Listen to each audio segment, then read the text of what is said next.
Welcome back to INDYCAR here on Spark Plug Motorsports. As you can see, the drivers heading off for their lap behind the pace car, of course starting from the grid. Max Bortcar, new ERL Series champion, the second ever INDYCAR champion. He takes pole position here in Texas. Behind him is teammate Daf Sanchez, Milsar Smiker and Marcus Nelson. So out of the top four, you've got INDYCAR only, INDYCAR and Formula E, INDYCAR only, INDYCAR and Formula E.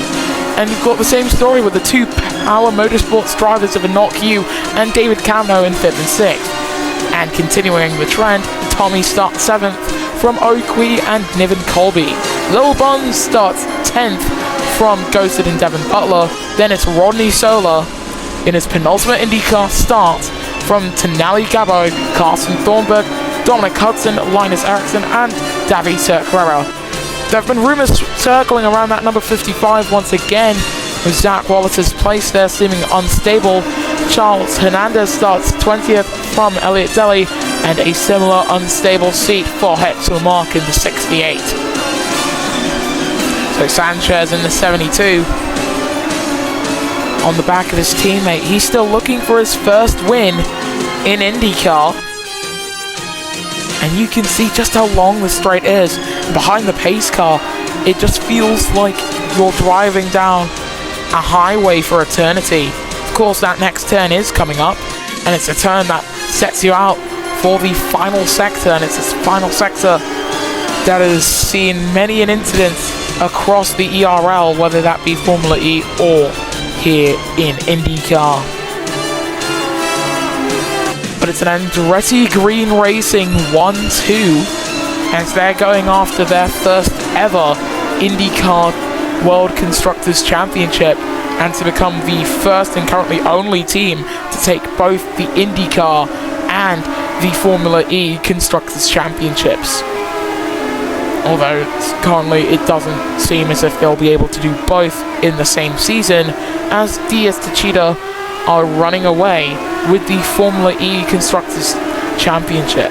But as the pace car pulling into the pits at the end of this lap, it'll be Max Bortcar leading the pack away from his own teammate and car number 11 of Milsar Smiker, looking at the 13 of Marcus Nelson. This is a real crunch point under the full course caution most of the time, but as we head on to the main straight with Bortcar, boogity, boogity, boogity, let's go racing, boys!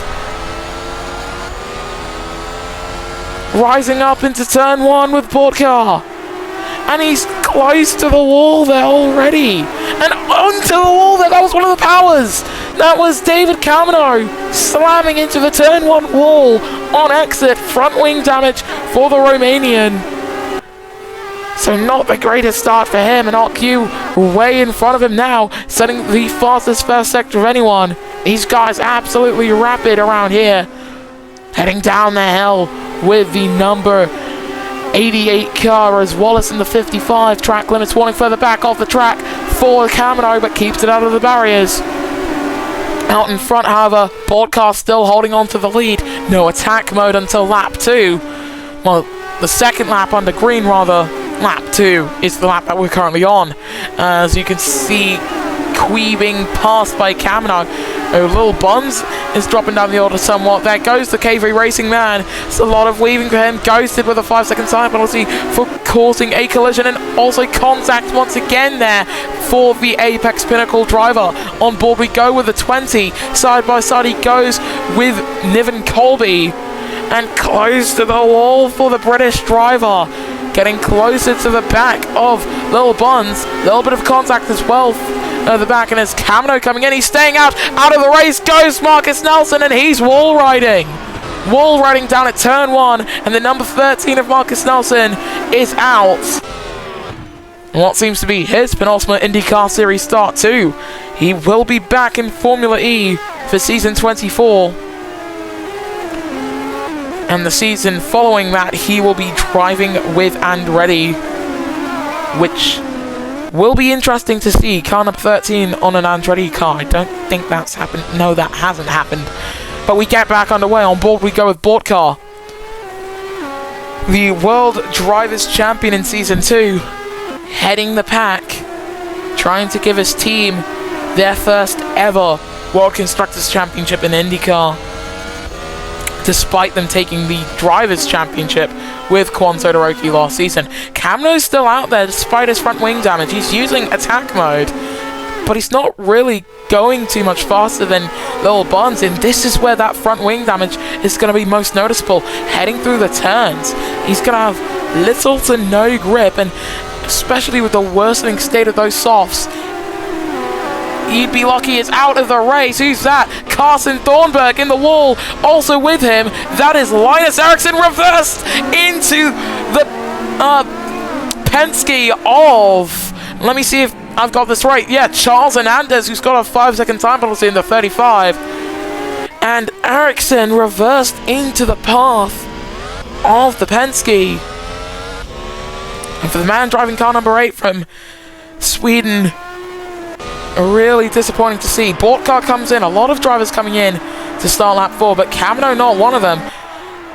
There are some darkening clouds as we get back underway with Sanchez in front of Micah and Tommy. And you can see with drivers carrying a lot more speed through turn 1. Into the wall again for David Kamino. Second brush with the turn 1 barriers. He's going to have to be a lot more careful than that. Hudson right on the back of Bortkar.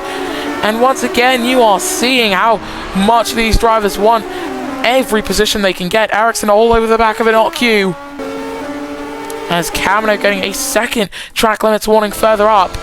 Colby right in front of Kamino. Bortkar currently highest placed driver of all those who have pitted, and he's on the hards. Fastest first sector going to Linus Eriksson. And yeah, really dark clouds here in Texas. If it rains, imagine that for the state of this race. That's gonna help Sanchez so much. It's gonna help Kamino a lot.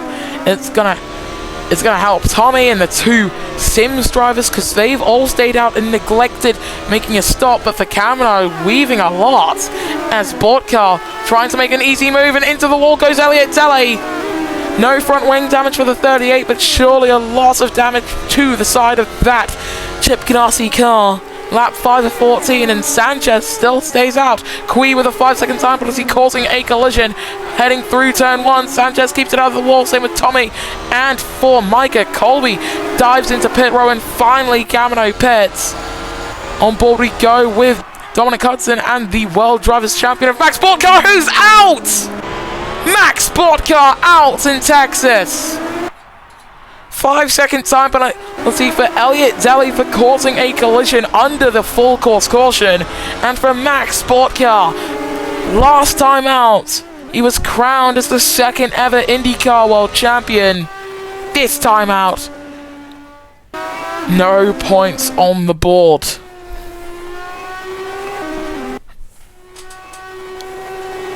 And for Sanchez, he's done 5 laps on those mediums. Only three other drivers have done 5 laps on the mediums.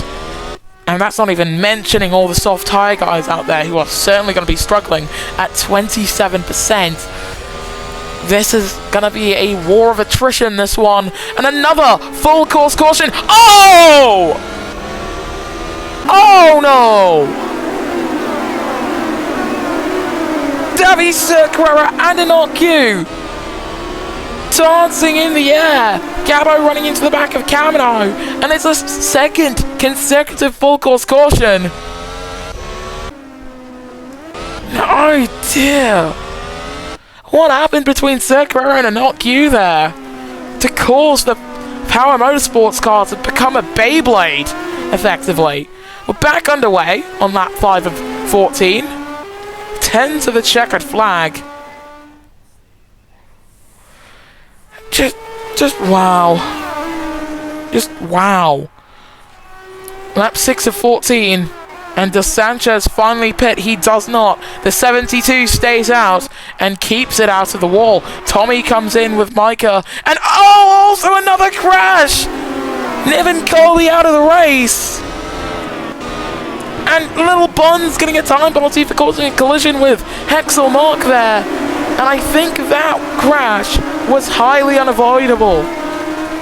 They were just going 3 wide coming out of one of the fastest and tightest sections of the track.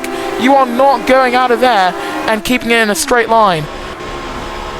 Sanchez and Hexel Mark, by the way, are the two drivers yet to stop. Elliot Deli comes in now, strapped on a set of hard tyres. Hexel Mark, 10% on those softs, and another full course caution. It's Charles Hernandez, and he's out of this too. A real war of attrition here.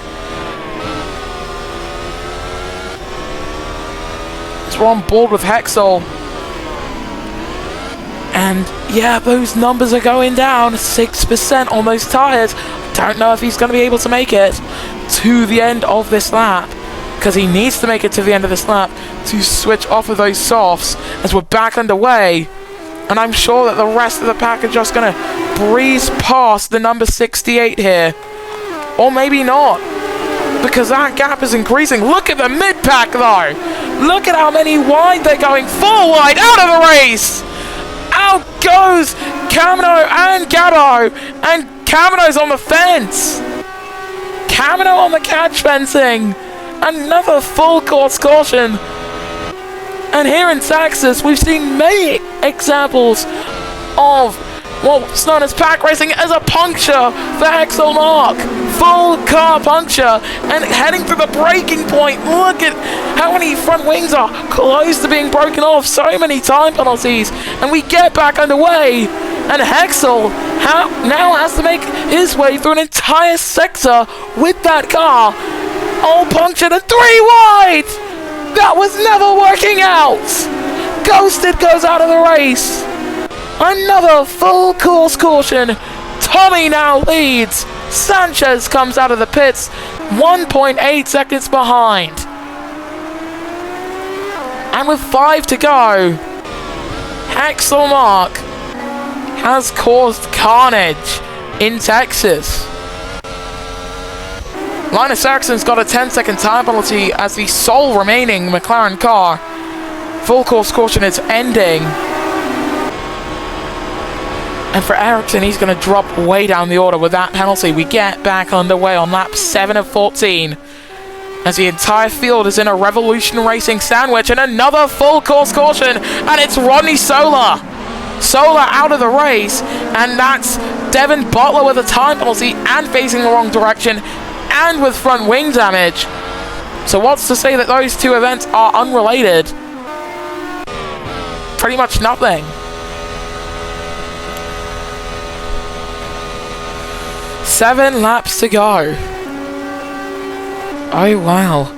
We're about to get back underway with Tommy at the front of the pack. We are racing again here in Texas. And push to pass being used by Sanchez to at least get somewhat closer to the back of the Revolution Racing driver. Butler currently in 7th, having to defend from Zach Wallace behind, who never lifts for anyone. And here he goes with the attack mode, getting past Sanchez, however, with Tommy side by side through the final turn. They're going to keep this up through onto the main straight. Attack mode for Sanchez, 7 to the checkered as Hudson gets past Deli. Through turn 1, they're about to go, rising up the hill. Tommy still in front of Sanchez as he doesn't try and make any moves. Meanwhile, Elliot Deli all over the back of Dominic Hudson, the sole remaining Premier Power Team car versus the only Chip Ganassi car still in this race. Sanchez going alongside with Tommy, taking the lead from him. There goes the 72, trying to become the second man to win in both Formula E and in INDYCAR. And he's already gone. He's gone. He's checked out. He's far in front of Tommy. He should be able to make it to the end. And yellows. Who's that? That's Devin Butler. Front wing damage once again for the 71. Getting it back onto the track quite slowly. Yellows in the opening sector. As we get back underway.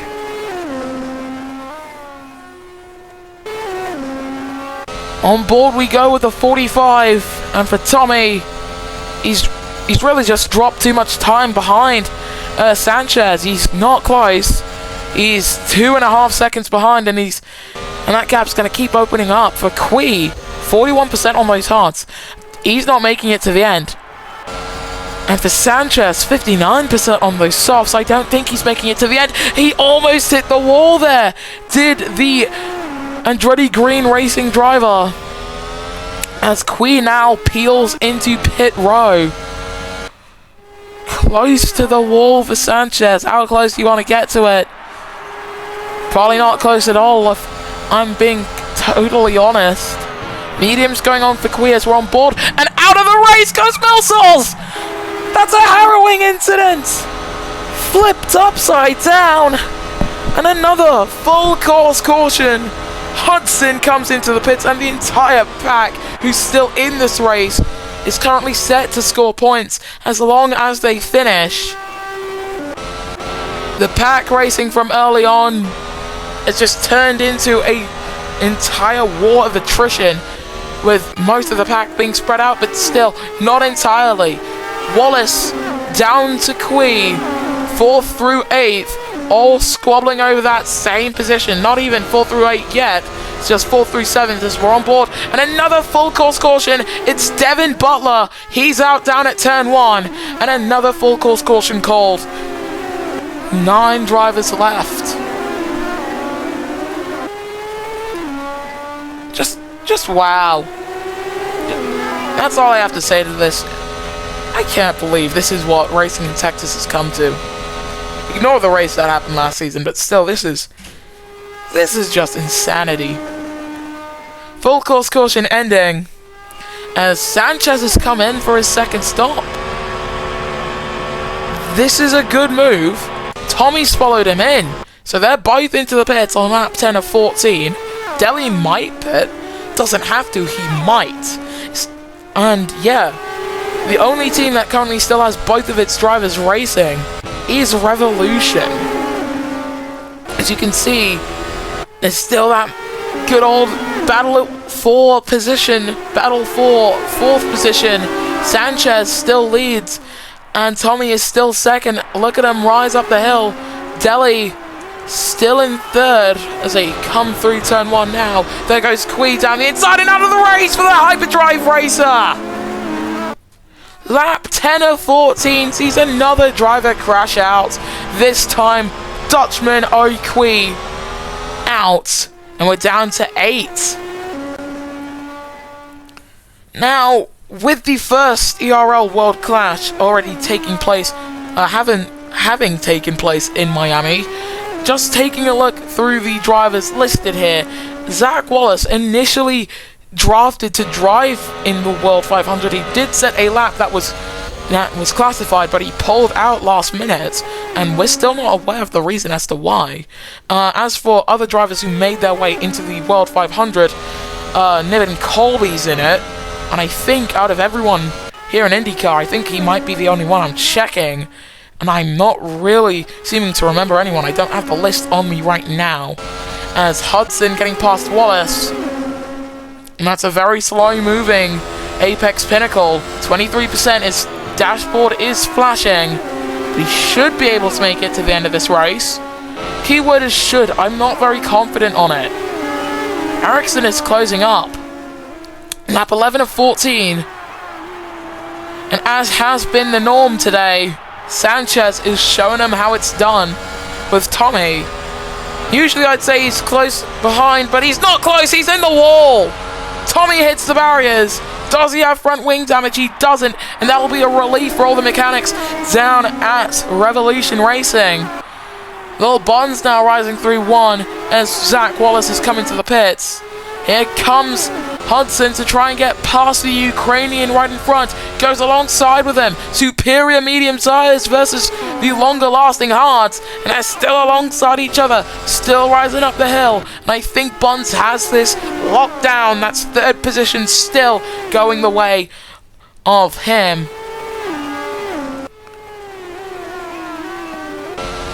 On board we go with the 5. Looking back with the KV Racing driver, and you can see rear wing wide open for Dominic Hudson.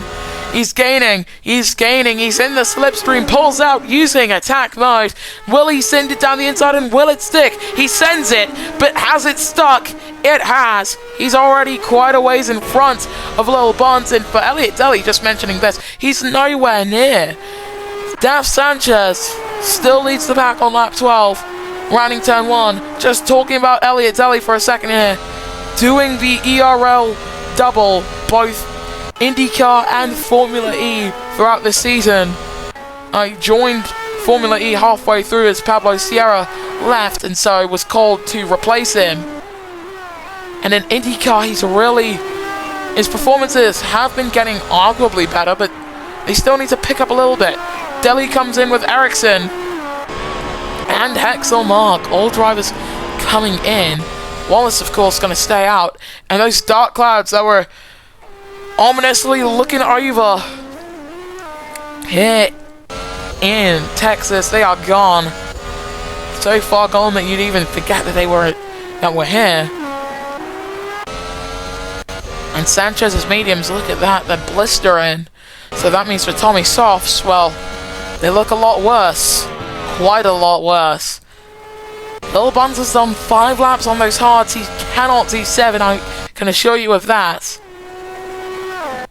So for Buns, he might get a puncture.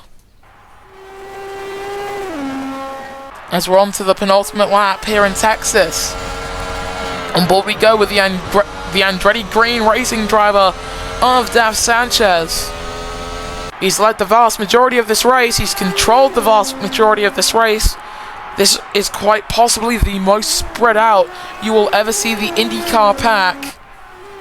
Especially comparing this to lap 1. 8 drivers compared to the full field of 22.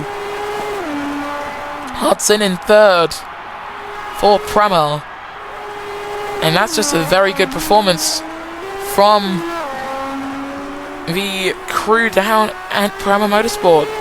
The Italian team. They've shown a lot of prowess, and for Lil Buns, 28% on the hards. Actually, you know what? He might make it.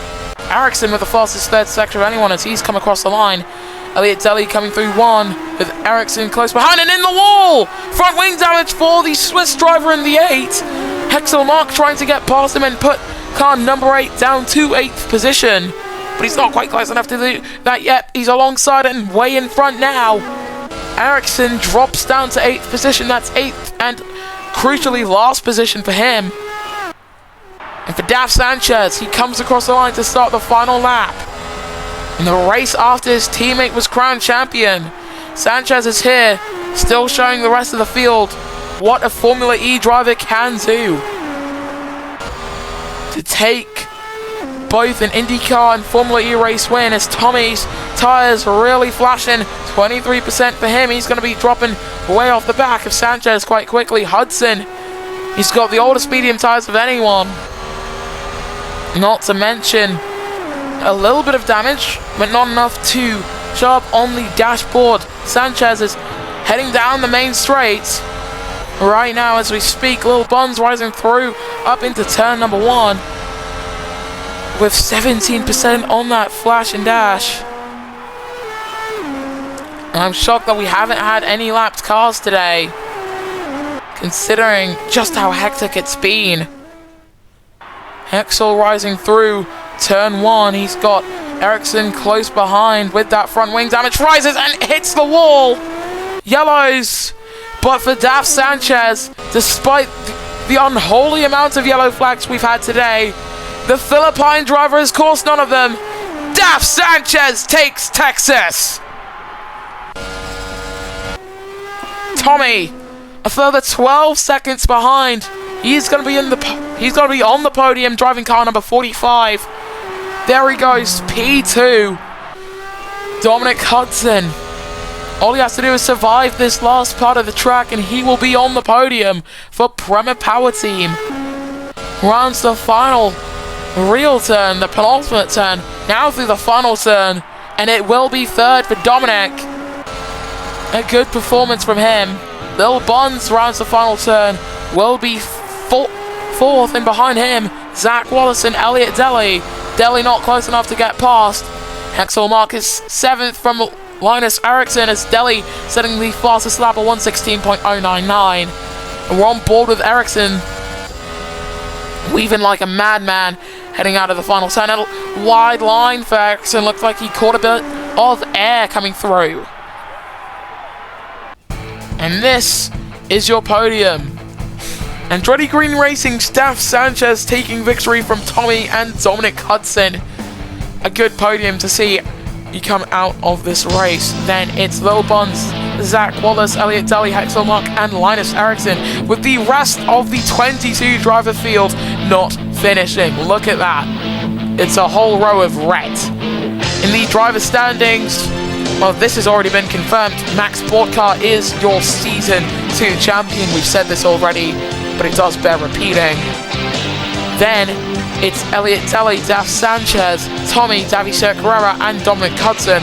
Then it's Lil Buns, David Camino, Ghosted, Inocu and Rodney Sola from Marcus Nelson, Zach Wallace, Denali Gabo, Carson Thornburg, Hexel Mark, O'Quee, Linus Eriksson, Nossos Micah, Devin Butler, Charles Hernandez and Niven Colby.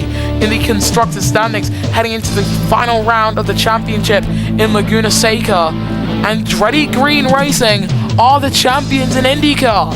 In front of Chip Ganassi and KV Racing Lotus, then it's Prema Power Team, Power Motorsport and Revolution Racing tied with Apex Pinnacle. Then it's Hyperdrive Racing, Aaron McLaren SP, Sims Motorsport, and 1 point back is Dragon Penske. We will see you guys next time then when the ERL returns.